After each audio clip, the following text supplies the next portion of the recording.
We had like a little dog, and we used to kind of go and play a game called Poohsticks, and I basically didn't let go of my stick and threw myself in the river. It's really similar to what happens in Winnie the Pooh, so I got nicknamed Roo. Hi guys, I'm Roo Panes. I'm just here with DIFFUS in Berlin, and we're going to talk about musical inspiration, gigs, my new album, and yeah, you can have a listen to this interview. You listened to a lot of classical music growing up. How has that affected you? Well, yeah, I think my family didn't really listen to a lot of like singer-songwriter music, or we listened to a bit of like Van Morrison, things like that, or a bit of Bob Dylan, but never really listened to any pop music or anything. There's often a lot of like classical music playing. It will have kind of influenced me a bit, but I think mainly like when I was young, I used to listen to a lot of like film scores. That's what I used to listen to when I was kind of in my teens, and I did a few kind of trips. Like I remember I did this trip across the Sinai desert, and I'd made this kind of playlist of songs, and they were all basically like film scores.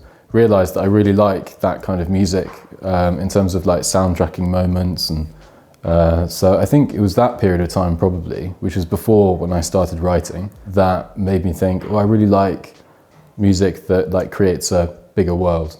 How did you get from modeling to music? Basically, I was already writing music, so before I did any of that, I'd already started kind of booking my own shows and things like that. And I'd moved up to London, and yeah, I was just kind of, I didn't have a team or anything. I was just booking shows at like local bars or places where friends had played music, and I'd released some music as well, but like, I think on YouTube and things like that. So it had started before I kind of did the modelling, but yeah, the modelling kind of came out of the blue, and it was just one big thing, and it was really good fun.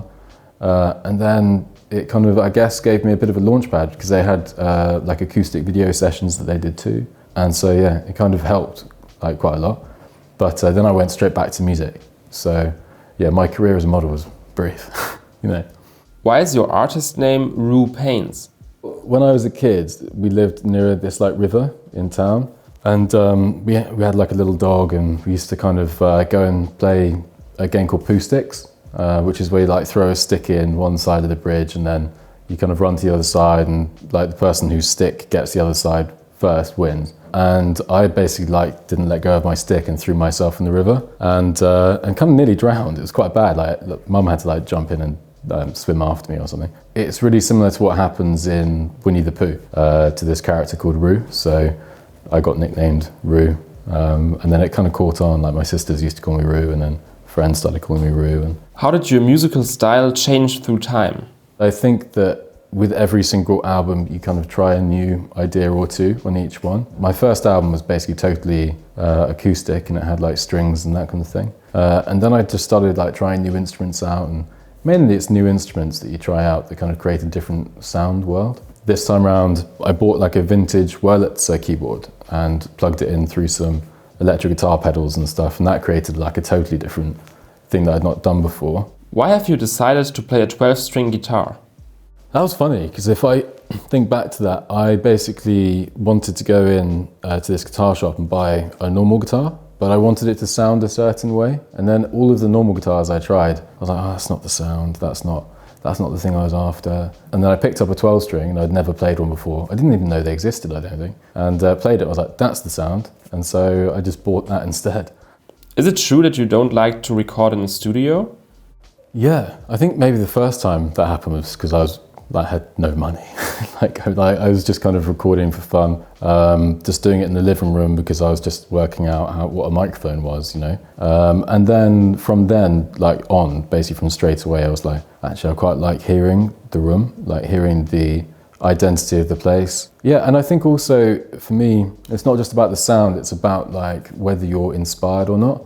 Sometimes, depending on the studio, you can feel quite closed in. Like there's not really any windows or anything like that. Like recording looking at a view is so nice, because you're in there like all day focusing, and if you just got kind of the world kind of moving outside, it's quite nice. What is the meaning behind your album name, The Summer Isle? The Summer Isles turns out to be like a small cluster of islands up in Scotland. So you might have heard of like the Isle of Skye, but to get to the Isle of Skye, you kind of go past the Summer Isles on a ferry. The weird thing is I didn't actually know they existed until like I Googled it, because I was standing outside one day thinking, oh, I want to write a song.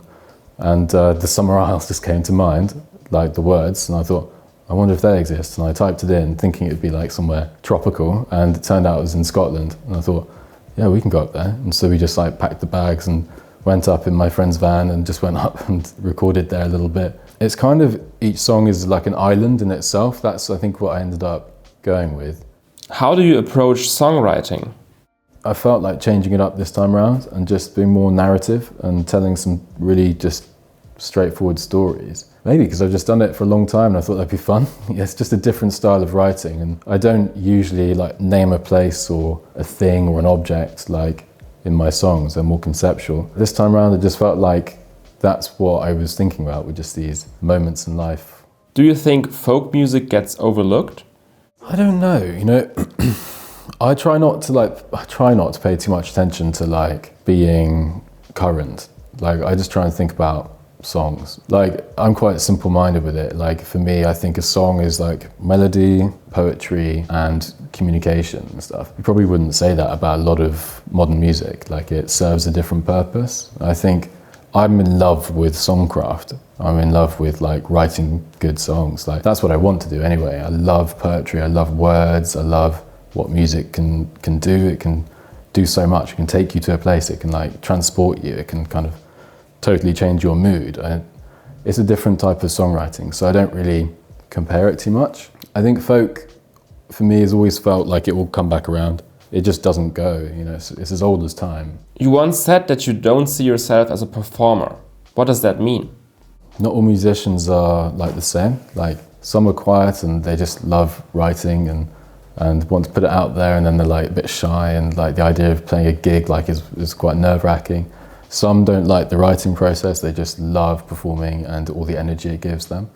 I like both, and I do like performing a lot, but I'm probably a bit more introvert, so like if I do loads of shows, I get tired. And I also think that my favorite, like part of my favorite thing in music is the arranging of stuff, and like on record you do that to like a level of detail that is really satisfying, and it's always a bit different live. But saying that, you know, I haven't played live for a little while now, but I can't wait to play like the shows in summer, and even just like playing a couple of songs like around the place recently. I've just been loving it.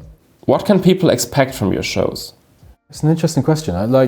Sometimes they're quite energetic, and then sometimes they're quite like reflective.